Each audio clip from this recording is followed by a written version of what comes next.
அனைவருக்கும் வணக்கம். எனக்கான ஆன்மீக பதிவில் நம்ம பார்க்க போகிற ரொம்ப முக்கியமான ஒரு பயனுள்ள தகவல் என்ன அப்படின்னு பார்த்தீங்கன்னா, வைகுண்ட ஏகாதசி அப்படிங்கிறது ரொம்பவே சிறப்புக்குரிய ஒரு விரத வழிபாடுகளில் ஒன்றுங்க.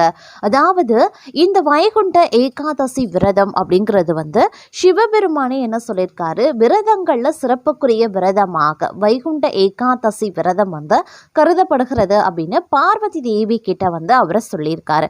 அப்படிப்பட்ட ஒரு விரதம் தான் இந்த வைகுண்ட ஏகாதசி விரதம். அதாவது 12 மாதங்கள்ல பார்த்தோம்னா ஒவ்வொரு மாதத்திலையும் வளர்பிறை ஏகாதசி, தேய்பிறை ஏகாதசி அப்படின்னு சொல்லி 2 ஏகாதசிகள் வருதுங்க. அந்த 2 ஏகாதசிகள் பார்த்தீங்க அப்படின்னா ஒவ்வொரு மாதத்திலையும் வருவது அப்படிங்கிறது சிறப்புக்குரியதாக பார்க்கப்பட்டாலும், இந்த மார்கழி மாதத்துல வருகின்ற வளர்பிறை ஏகாதசியை தான் நாம வைகுண்ட ஏகாதசி அப்படின்னு சொல்றோம். ஏன்னா அதுதான் ரொம்பவே சிறப்புக்குரியது. அதாவது பெருமாளே மாதங்கள்ல நான் மார்கழி அப்படின்னு சொல்லி இருக்கிறதுனால இந்த மார்கழி மாதம் அப்படிங்கிறது பெருமாளுக்குரிய ஒரு மாதமாக பார்க்கப்படுவதோடு, இந்த பெருமாளுக்குரிய அந்த மாதங்கள்ல வருகின்ற வளர்பிறை ஏகாதசியை நாம வைகுண்ட ஏகாதசியாக கருதுவதோடு மட்டும் இல்லாம அன்றைய தினத்துல கூடுதல் சிறப்புக்குரியதாக சொர்க்கவாசல், பரமபத வாசல் அப்படிங்கிறது திறக்கப்படுகிறது. இன்றைய தினத்துல பக்தர்கள் அந்த வாசல் வழியாக இறைவனை தரிசிக்கும் போது அவர்களுக்கு எண்ணற்ற நன்மைகள் கிடைக்கப்பெறும். 7 ஜென்ம பாவங்கள் போகும், முக்திகள் கிடைக்கும், மீண்டும் ஜென்மங்கள் எடுக்க முடியாத அளவுக்கான ஒரு நற்பலன்கள் கிடைப்பதற்குண்டான வாய்ப்பு அதிகமாகவே இருக்கிறது அப்படின்னு சொல்லலாம். அப்படிப்பட்ட இந்த சிறப்புக்குரிய இந்த வைகுண்ட ஏகாதசி நாள் அப்படிங்கிறது உலகெங்கிலும் இருக்கக்கூடிய வைணவ ஆலயங்கள், அதாவது பெருமாள் திருத்தலங்கள்ல ரொம்பவே விமர்சையா கொண்டாடப்படுது. அதிலும் உலக பிரசித்தி பெற்ற திருப்பதி ஏழுமலையான் கோவில்ல சொல்லவா வேணும்.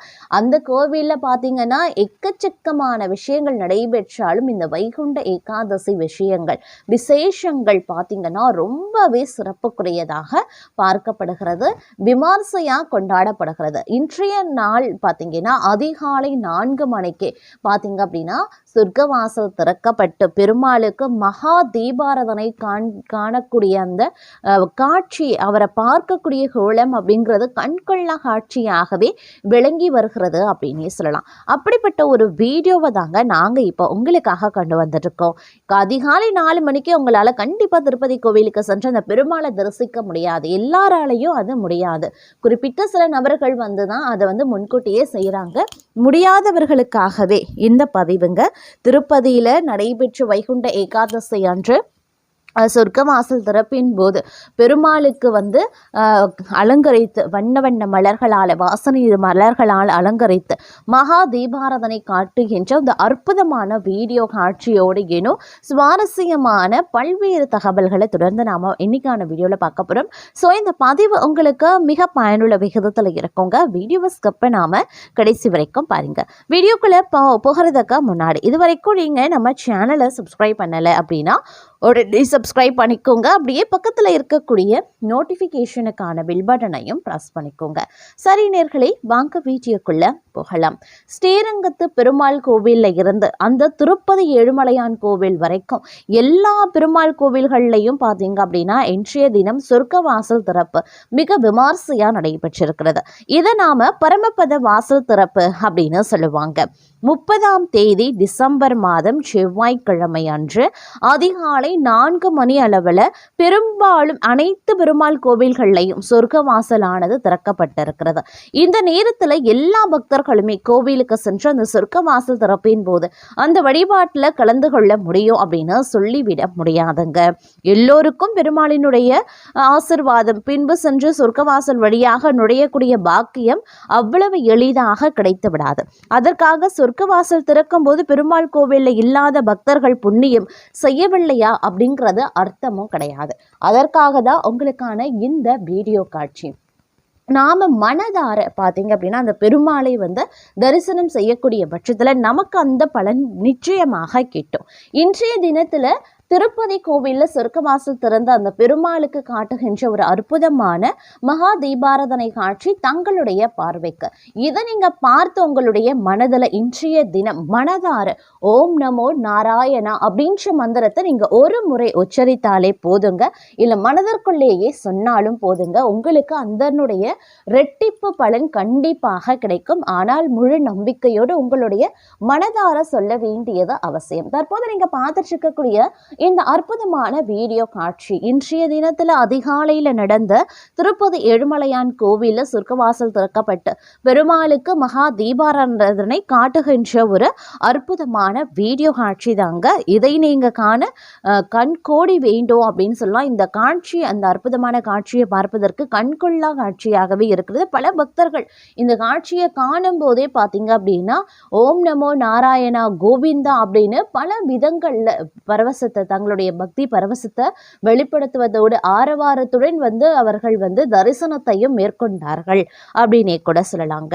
யார் யாருக்கு என்னென்ன கொடுப்பினை இருக்கிறதோ அது மட்டும்தான் கிடைக்கும். அந்த வருடம் சொர்க்கவாசல் திறப்பு விழாவில் கலந்து கொள்ள முடியாதவங்க அடுத்த வருடம் கூட பெருமாளை சென்று சேவிக்கக்கூடிய பாக்கியம் கண்டிப்பாங்க எல்லாருக்குமே கிடைக்கும். இதை காணக்கூடிய அனைத்து வித பக்தர்களும் பார்த்தீங்கன்னா நேரில் போய் பார்க்கக்கூடிய பாக்கியத்தை அந்த இறைவன் தங்களுக்கு கண்டிப்பாக நல்குவாரு.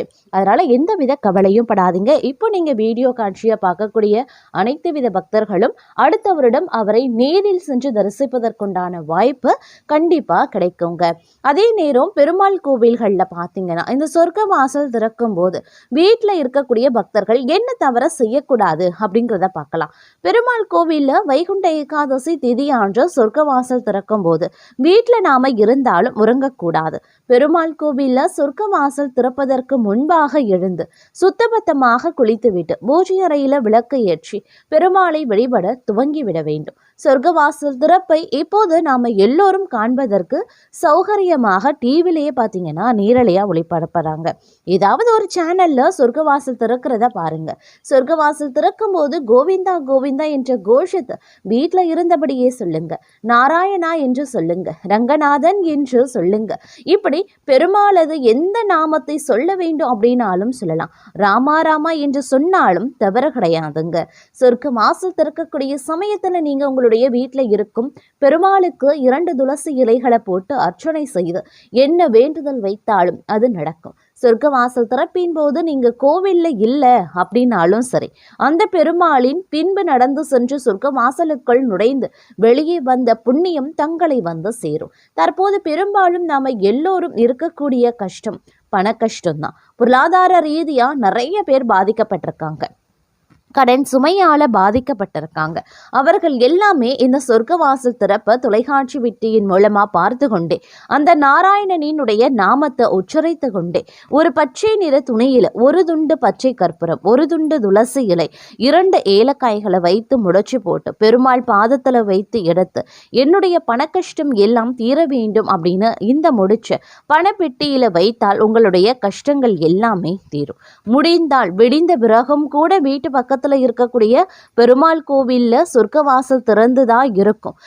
எந்த நேரத்துல வேண்டும் என்றாலும் நீங்க அந்த பெருமாள் கோவிலுக்கு சென்று சொர்க்கவாசல் வழியாக நுழைந்து பெருமாளை சேமித்து விட்டு நாம வரலாம். அந்த சமயத்துல பெருமாள் பாதத்துல இருந்த 2 துளசி இலைகளை வீட்டிற்கு கொண்டு வாருங்க. முடிந்தா பெருமாள் தீர்த்தத்தை கொஞ்சம் வாங்கி பருகுங்க.